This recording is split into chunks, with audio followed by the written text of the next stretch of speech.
hero ya, kayaknya lebih kompleks dari teman-teman S11 deh. Karena inisiasinya mereka juga bukan hanya dari Chow, dia bisa masuk dari Benedetta dan Martis yang punya power di early. Kayaknya bikin patternnya akan lebih enak ya Om ya. Ya kalau aku bisa ngelihatnya juga bahkannya mungkin dari region mereka sendiri sih. Karena bicara soal Latin Amerika, kalau Brasil sendiri, RQ Akira, mereka juga suka untuk bermain dengan hero-hero yang bisa dash langsung ke bagian belakang. Jadi main mereka sendiri bukan hanya dari front to back, tapi mereka mainnya back to front. Oke, tapi kalau menurut aku emang setuju sih sama Lim karena early mungkin ada Martis, late game Assurance juga ada Lunox dari Retail, tapi tanpa berlama lagi kita langsung saja melihat Land of Down di game yang pertama, match yang pertama. Karena ini adalah lower bracket, jadi akan ada satu tim yang pulang. Dan siapakah yang akan mengamankan poin yang pertama? Ini. Sebenarnya kalau untuk Fanny udah kebaca pasti ke arah Purple Buff di awal. Ya. Di awal ya. Pertanyaannya nih, next dari Purple Buff berani untuk invade jungle atau enggak? Karena power Fanny di awal benar-benar galak banget. Ya apalagi memang kita kalau berhadapan ya misalnya dengan user Fanny ya, buat teman-teman semuanya juga ya kalau bisa sebisa mungkin ya ambil buffnya tuh yang orange dulu. Harusnya, tapi ternyata start purple ya. Justin. Tapi Chan hampir saja bisa ditumbangkan, tapi Flicker menyelamatkan dirinya. Tapi agresivitas juga udah terlihat di mana Erwin tadi memberikan poke-nya dengan satu buah Jet Kundo. Dan Little Wonder pun kali ini jatuh ke tangan dari Jotun. Dan ini jadi informasi yang penting. Flicker untuk Lunox di turtle pertama nggak akan ready. Bisa aja nanti di turtle pertama dia jadi target langsung dari teman-teman Falcon. Ataupun dia nggak akan berani terlalu agresif berada di bagian depan. Wow, tapi ini first blood rate-nya nomor 1 nomor 11 ya. Bedanya Oh, 10. S11 soalnya. Oh iya, S11 jadi 11 gitu ya. Tapi enggak ya, tapi udah ada keramaian juga di mana satu buah steel cable first blood by Infinix tercipta untuk seorang Ken. Ini dia mungkin agresivitas di early game yang memang harus dipermainkan oleh Falcon. Dan ini sebenarnya Fanny-nya power kan ya Om ya? Power. Memang ya mungkin favorit mereka juga adalah menggunakan assassin. Dan sekarang bahkan Fanny-nya gak di-ban tadi terlepas dan diambil langsung. Dan kita bisa melihat bagaimana memang agresifnya dari tim yang punya player bisa menggunakan Fanny. Mereka akan selalu bermain agresif, cari first blood-nya, kontrol untuk 5 menit awal. Ya berarti ini masih di nomor 1 ya first blood rate-nya ya. Dan Masih. ini dia Turtle Camp by UBS Gold sudah muncul. Setup sudah dilakukan oleh 3 player dari S11. Tapi itu pun yang dilakukan oleh Falcon. 3 untuk 3 untuk sejauh ini. Tapi Justin sudah siap dengan decimation yang tercopy. Setup sudah dilakukan, pokingan sudah mulai terus terjadi. Langkah pada bawah dan mulai dibuka juga. Begitu pun ada Petrify yang terconnect. Tapi Yellow Flash gak punya lagi HP yang terlalu banyak, berhasil untuk ditumbangkan. Di tangan Erwin dan Turtle pun jatuh ke tangan Jatun. Turtle slain by UBS Gold. Wah, satu keuntungan yang akhirnya didapatkan oleh S11. Mengingat first blood-nya kan kalah, setup turtle-nya lumayan rapih. Dan ya ketika dia dapetin turtle, gold-nya langsung mengejar lagi. Dan untuk item after turtle, wah ini agak unik ya Om ya? Wow, bentar Om, ini Kai Om, gila. Kai berhasil di dive in di dalam satu outer turret yang berdiri. Ya, aku mau bilang tadi Valentinnya bakal menuju ke Clock of Destiny dulu ya. Berarti agak ketahan yang biasanya dia ke ini kan. Enchanted Talisman. Iya, makanya dia ada Clock of Destiny dan Ken Wow. nomor 1. Soalnya Fanny gak sih? Kayak Fanny Ya, level ya. 2 tuh kalau invade buff, itu bisa aja dapetin first blood. Assassin Apalagi ya? kalau nabrak kan dari patternnya. Iya. Dan pemilihan Fanny juga menurutku cukup tepat ya untuk Falcon. Melihat dari first and second pick dari tim S11, Chow Benedetta. Mereka butuh Hilda untuk mengacaukan pergerakan Fanny. Dan ini mereka akhirnya gak bisa menginvasi. Jadi Fanny-nya bebas buat dapat buff. Wave Dragon terconnect, Erwin yang berhasil untuk langsung saja dipanis. 3 player dari Falcon dapatkan eliminasi ketiganya. Ini menjadi sebuah keuntungan lagi nih. Yang tadinya goldnya sempat disusul, sekarang udah makin bergerak menjauh. Sebenarnya untuk early ya bisa dibilang lumayan sama lah, sosok lah dari keduanya. Cuman agak sedikit minim dari S11 mengingat dari mid lane-nya juga Lunox dia tuh lebih ke butuh item daripada Valentin sendiri dan emblemnya Om. Ya, dari emblemnya Impure Rage dipakai oleh Chan. Jadi ada tambahan untuk persentasenya. Yes, tapi Justin di sini terkena dengan adanya satu buah decimation. Justin berhasil dihilangkan, tapi Kai yang selalu menjadi target dari mata Ken-nya. Zepex hadir, akankah dia bisa bertahan karena Zepex langsung saja mengeluarkan satu buah flicker untuk mundur karena belakang. Tapi lihat purple buff tidak akan menjadi milik Ken karena didapatkan di tangan Jotun. Ternetralisir lagi, S11 memilih untuk mundur. Tapi pilihan yang tepat sih untuk invasi ke arah purple buff yang dimiliki oleh Ken juga. Karena dia melihat nih agresivitas dari Ken yang bahaya banget. Kalau nggak di-invade, dia akan seenak-enaknya. Dan kali ini Turtle yang kayaknya bakal di setup dulu sama Falcon. Harusnya ya, tapi itu dia steel cable. Udah mulai mencoba untuk menggesek Papadok di sana dan Cutthroat hilang walaupun gak ada purple buff. Ken masih punya kalkulasi yang matang dan bisa mendapatkan satu buah poin eliminasi dari Papadok. Benar, walaupun dia harus recall setelah itu ya Om ya. Ya, tapi recall yang menurutku yang ya udahlah, dia udah dapetin point kill juga. Dari S11 mereka unggul dari sisi buff. Oke, tapi Divine Judgment ternyata langsung saja menghalangi pergerakan dari Erwin. Walaupun ada Chaos Assault juga mencoba untuk mencicil Naomi. Setup sudah dilakukan di area Turtle yang kedua. Papadok sudah mulai hadir. Yellow Flash sendirian menjadi garda terdepan untuk Falcon. Dan bahkan kali ini satu buah Retribution yang on point Jotun. Turtle slain by UBS Gold untuk S11. Jual beli serangan ini benar-benar terjadi banget. Ya dan memang nggak bisa dikontes juga. Fanny-nya masih jauh banget. Dan kita lihat di menit kelima. Satu item utama dari Irithel, Windtalker. Ya, Windtalker sudah selesai dan bicara soal Valentina tadi, nggak ada Clock of Destiny. Wave Dragon kembali terbuka dan bahkan Naomi tidak bisa lagi untuk bertahan. Beda Stage sudah mulai dibuka juga. Chaos Assault mencoba untuk mengejar pergerakan dari Justin. Tapi masih bisa memalak dari adanya satu buah turret yang berdiri. Ken, akankah dia mengikhlaskan kembali karena Purple Buff-nya bakal dikontes abis-abisan 3 versus 3 bukan hal yang baik. Dan bahkan kali ini tidak didapatkan Chan untuk Ken-nya dan Chan yang dapetin purple buff-nya. Ya karena itu krusial banget, itu rame banget, Retribution dua-duanya ready. Namun yang diinginkan sama S11 itu bukan dapetin purple buff-nya. Mereka sibuk untuk melakukan zoning yang akhirnya Chan tiba-tiba dapetin purple buff. Cukup bahaya gak sih Om? 2 kali kecuri nih Om. Ya udah 2 kali ini agak meminimalkan mungkin ya pergerakan dari Ken ketika sedang bermain sekarang. Dan tadi Elegant Gem ini ditahan oleh Justin. Elegant Gem tiap kali kita naik level kita nambah HP, nambah MP juga. Jadi ditahan di sana dan Enchanted Talisman itu adalah next itemnya. Nah, bicara soal hero dari S11, mereka cukup mobile. Mereka punya Benedetta, mereka punya misalnya dari Erwin dengan Sonya juga. Jadi KJ-nya di sini dihadapkan pada beberapa opsi. Ini mau tangkap yang mana? Karena ada Benedetta, Lunox, Irithel juga. Bisa ngasih source damage yang besar. Betul, tapi kita lihat Kai yang udah tumbang 2 kali. Dari tadi backline-nya selalu dihampiri oleh Ken. Tapi tadi di mana 2 kali purple buff yang terinvasi itu space juga. Akhirnya Kai bisa menghancurkan satu altar turret di area top lane. Bukan hanya itu sih, goldnya pun sekarang diungguli sama S11. Ini purple buff selanjutnya nih 15 detik lagi. Dia harus milih akan ngambil purple buff atau kontes di Turtle. Karena Turtle-nya bentar lagi juga spawn.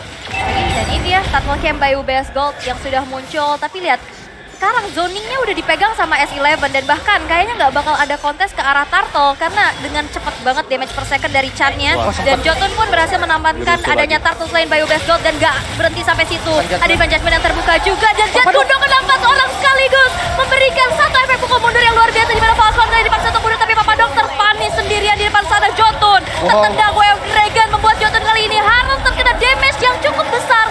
Yellow Flash double kill by Infinix. Wow, dengan Papadok, inisiasi yang bisa dibilang perfect initiation. Ada Petrify dan juga Electro Final Blow. Namun sayangnya follow up damage yang sedikit terlambat tadi, jadinya nggak ada yang tumbang, malah dibalikin Om semuanya. Bener sih, belum lagi tadi aku ngeliatnya sebenarnya Naomi ini dia cukup tipis ya. Memang dia menjadi roamer KJ, tapi dia bukan full defense item. Fleeting time itu item pertamanya dia.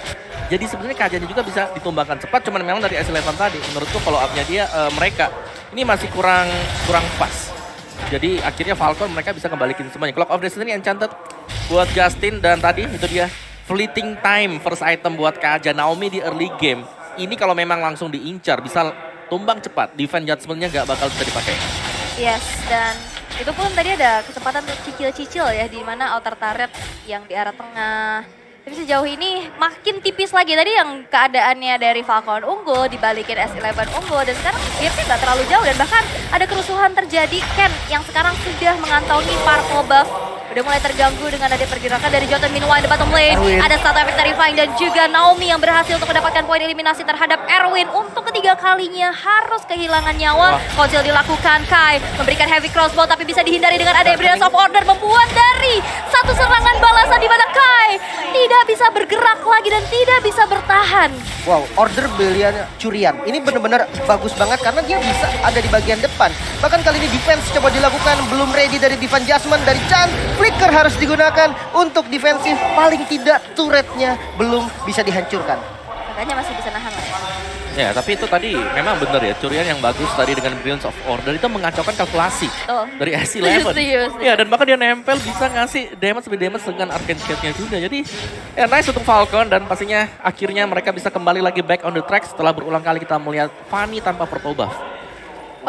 Iya, purple buff-nya ambil punya lawan. Iya, punya lawan. Oke, dan eksekusi menuju ke arah Lord yang pertama. Sekarang Lordnya sudah ditarik ke area dari Falcon, tapi nampaknya dari S11 tidak akan memberikan hal tersebut karena damage per second dari Chan juga dimulai terasa dan bahkan langsung saja mundur, tapi Jotun take over dan Lord slain by UBS Gold untuk S11. Gak bersampai situ, Reverse Passion udah terbuka juga dan bahkan Ken kali ini udah mulai hadir mencoba untuk memukul mundur dari S11 dan tidak ada peperangan karena S11 telah berpuas dengan Lord yang sudah didapetin. Wow, menumbalkan Erwin ternyata itu adalah yang sudah di planning sama teman-teman dari S11. Karena Lordnya bisa mereka dapatkan di momen yang tepat. Apalagi kali ini dengan 4 membernya masih bisa untuk ngekawal Lord paling nggak dapetin outer mid-nya ya Om. Ya, dan juga satu sih, selain dari Erwin ya, ada Papadok juga yang menjadi incaran dengan Divine Judgment. Tapi begitu dia di burst down nggak tumbang, dia masih bisa selamat lagi kabur Alecto Final Blow. Betul, tadi juga bener-bener apa ya, dia menjadi frontliner dan akhirnya membuat dari Falcon kehilangan fokus terhadap Lord. Dan take over yang bagus banget sih, perfect menurut aku untuk S11. Dan akhirnya Lord pun yang pertama masih belum ter-enhance, masih bisa di defense dengan cukup cepat. Tapi lihat, Ken bener-bener hadir dengan agresivitas yang membuat dari S11 nih agak sedikit terkejut-kejut nih kayaknya. Bahkan tanpa purple buff. Dan akhirnya inner turret di arah bottom lane bisa diamankan, tapi enggak untuk outer turret di mid lane. Ini yang menjadi kunci sebenarnya untuk S11. Ketika outer dari mid turretnya bisa dihancurkan, invasi ke arah purple buff bakal lebih mudah nggak sih harusnya? Ya benar. Belum lagi mereka juga udah ready ya dengan gap level, dengan item tadi 2 Athena Shield sudah diamankan oleh S11. Ini akan membuat perjuangan Falcon sedikit lebih berat menginjak ke late game. Belum lagi dari Fanny-nya sendiri. Fanny yang harus bisa menggendong di 5 menit awal, tertahan dengan tampaknya purple buff. Sekarang masuk ke late game, dia sudah pasti ketinggalan dengan defense item yang dibeli oleh S11. Yes, defense dari Divine Judgment yang terkonek kepada seorang Jotun. Di Spesial dari belakang Jotun gak bisa lagi untuk bertahan, tapi Naomi yang langsung saja dikejar-kejar Best of Order. Tiruan berhasil untuk menyelamatkan nyawa dari Justin. Hanya berpuas dengan Jotun yang hilang, Falcon memilih untuk reset terlebih dahulu, gak mau melanjutkan fight-nya. Tapi nampaknya pokingan damage yang terjadi di arah tengah. Ya, dan Ken-nya udah siap nih untuk masuk ke arah mid lane. Fokus untuk nge-defense dulu dari S11. Masih butuh damage lebih dari Kai. Karena Iritelnya tadi cukup free hit. Dan gak bisa ngasih damage yang maksimal bersama dengan Lunox loh tadi. Tanky banget Om. Ya, Lunox-nya ya kalau kita lihat memang dari itemnya dia, Clock of Destiny, Lightning Transit. Wup, itu dia. Lagi-lagi unstoppable didapatkan oleh Ken di dalam satu inner turret yang bahkan masih utuh. Ini benar-benar satu kalkulasi yang matang banget pastinya dan menghilangkan Papadok untuk ketiga kalinya. Dan saat ini Falcon kembali memegang kendali atas permainan di game yang pertama. Oh, ini maksudnya dia pakai fleeting time sama pakai brute force. Cooldown-nya gede banget Om, makanya pick off. Yes, brute force yang memang udah beralih fungsi ya. Belum lagi dia ini physical, punya tambahan untuk physical defense. Tapi Jotun akankah terkena satu Rena Rafati masih bisa dihindari dengan cukup baik karena Jotun juga masih punya beberapa item defense pastinya. Outer turret yang bakal coba langsung saja dikomunikasi oleh Falcon, tapi dengan sigapnya Kai bersih-bersih dengan satu heavy crossbow yang dimiliki dan Lord yang kedua pun, Lord yang sudah ter-enhance kali ini sudah muncul. Wow, akhirnya dapat ya. Ada satu outer turret di mid lane nih yang dari tadi 13 menit baru hancur. Ini bakal membuat Falcon lebih enak lagi untuk setup mengingat Ken-nya masih punya purple buff dan Lord-nya dipegang oleh Falcon. Oke, udah mulai dipegang dan akankah ini terjadi lagi? Lord yang ter-take over karena bakal ditahan memancing S11 untuk keluar dari tempat persembunyiannya dan ternyata Lordnya di-reset begitu saja. Tidak ada di sini tapi Erwin dengan Jet Kundo dan mengendang di Way of Dragon ke arah yang berlainan tapi Erwin yang terjebak tapi Lordnya satu retribution yang on point. Lord slain by UBS Gold untuk Ken dan bahkan Papadok berhasil dihilangkan. Ini menjadi keuntungan besar untuk Falcon karena di sana di Brilliance of Order juga menghilangkan adanya efek yang diberikan di mana Chan masih bisa selamat dari sergapan teman-teman Falcon. Wow, Lordnya langsung spawn, langsung jalan ke arah bottom lane. Kalau kita hitung dari defense high groundnya, kuat nggak Om S11 buat nahan Lord Enhance ini? Ya, masih belum juga ya, karena dari Lordnya memang harus ditukarkan untuk Ken. Tapi Ken pastinya dia cepat untuk melakukan backupan karena dia adalah Fanny. Wah, itu dia. Satu Divine Judgment. Pick off ya begitu baik. Begitupun ada Jolton yang hilang. Tapi lihat 4 player dari S11 harus dihilangkan. 3 player tersisa untuk Falcon. Dan akankah Lord yang ter-enhance di arah bottom lane membawa kemenangan dengan begitu cepat? Karena lihat, Papadok dan Erwin udah mencoba untuk melakukan adanya aksi defense terlebih dahulu. Kai mulai hadir. Alexa Final Blow coba untuk mengacak-acak ini belakang yang dimiliki oleh Falcon. Dan Lord pun masih bisa ter-defense. Tapi Yellow Flash tertendang dengan Wave Dragon. Gak dikompensasi karena gak ada follow up damage lebih lagi. Dan itu dia, Renner Apathy berhasil untuk mempunish Erwin. Well, nice cancel dari Naomi ketika Wave Dragon sudah dikeluarkan oleh Erwin. Bisa langsung di cancel dengan Divine Judgment. Jadi nggak bisa dilanjutin. Tapi angin segar untuk S11 juga masih bisa ngedefense dan tidak ada best turret yang hancur. Ya, dan bahkan dari sisi buff-nya juga ini sudah mulai dikontrol lagi oleh Falcon. Ingat Divine Judgment dengan fleeting time ini bakal cepat banget untuk selalu pop. Ya, pick off demi pick off ya. Dan bahkan lihat Chan ini damage-nya. Wah, Chan mau maju. Kena Renner Apathy yang begitu menyakitkan. Begitu pun dari Ken yang langsung saja mengacak-acak ini belakang yang dimiliki oleh S11. Dan bahkan Papadok kali ini bakal dikejar begitu saja. Gak akan bisa lagi untuk bertahan karena Papadok bakal langsung mundur terlebih dahulu. Tersisa 2 player S11. Dengan tidak adanya 2 base turret, ini cukup berbahaya karena wave minion yang berjalan juga sekarang udah gede-gede banget akan menjadi PR besar untuk bisa dibersihkan. Tapi lihat Erwin menahan sekuat tenaga. Alexa Van de Blow pun dikeluarkan dan Justin mengeksekusi nyawa dari seorang Erwin. Dan dia base-nya akan menjadi milik dari Falcon kan. Ini